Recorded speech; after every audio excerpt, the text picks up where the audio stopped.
How you doing? Welcome to my recording studio. Tumbleweed here. Welcome to Tumbleweed Talks. Hope you enjoy today's talk. Listening to the good guy with a black hat. Uh, Today we're going to do the seventh video on meaning in life, and we're going to talk about something called building your core. Now, most folks I know who exercise regularly absolutely hate working on their body core. Sit ups, crunches, leg raises, planks, and the like. They raise the specter of pain and boredom, even overshadowing our visions of six pack abs. While the core is essential to our physical health, we far too often let it slide. Little wonder. Of course, we discover that getting it back becomes even harder, especially as we get older. Well, think about the spiritual core that you have. You already likely figured where I'm going with this. Our core extends beyond our physical core. We also have a core of the spirit and mind that is every bit as essential to our health. And as with planks and crunches, it's far too easy to let the spirit and soul slide. Then tough to get it back. Physically, everything that we do well, emanates from our core. In sports, our legs drive the power to our arms, but that power is transmitted through our core.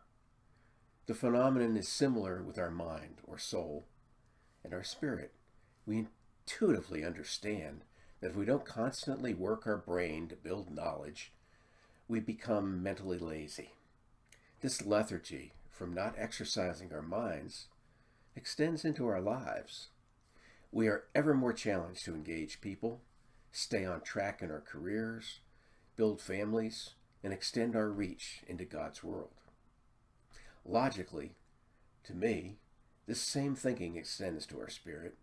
Have you ever noticed how spiritually lethargic atheists usually are?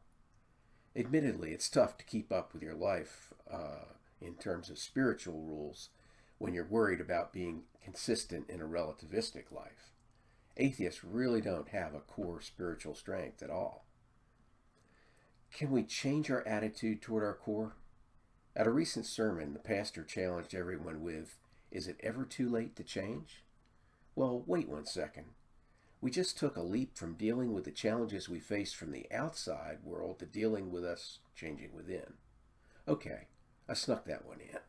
However, However, it is the change needed within us that is often the most difficult, isn't it?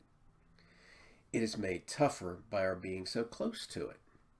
In fact, it would be fair to ask ourselves, how can we be expected to accommodate changes around us if we're unable to deal with those internal changes?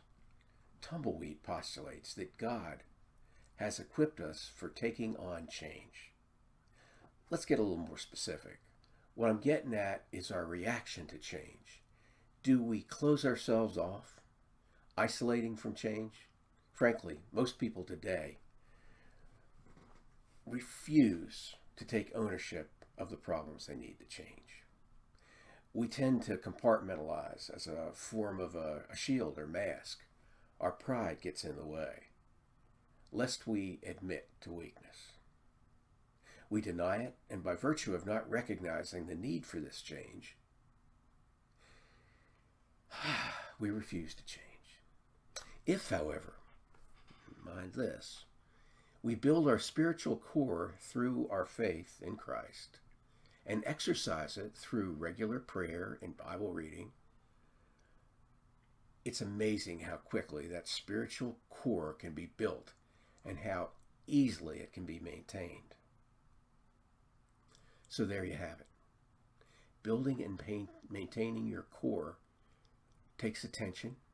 It takes change to your way of thinking. It isn't all easy. Life throws us curveballs, but if our core of body, mind, and spirit is strong, we'll be up to those challenges. Think on one final metaphor. Think of our core as a three-legged stool comprised of body, mind, and spirit. What happens if one leg is too short or is taken away? Yeah. Hey, just saying. Yeah.